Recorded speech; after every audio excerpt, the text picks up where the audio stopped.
यवतमाळ तालुका दारव्हा येथील तरनोळी गावाजवळील तलावात 3 मार्च रोजी बुडालेल्या गजानन सकरू राठोड वय 40 यांचा मृतदेह मानव सेवा आपत्कालीन शोध व बचाव पथकाचे जीवरक्षक दीपक सदाफळे आणि त्यांची टीम अवघ्या 10 मिनिटांत शोधून बाहेर काढली।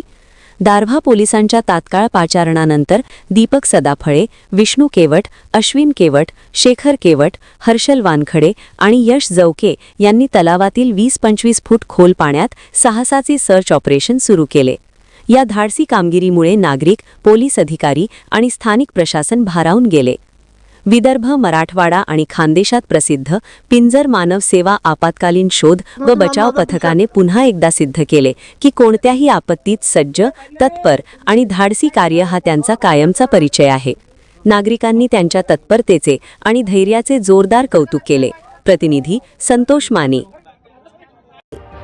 ताज्या बातम्या आणि घडामोडी बघण्यासाठी महाराष्ट्र मेल या चॅनलला लाईक आणि सबस्क्राईब नक्कीच करा।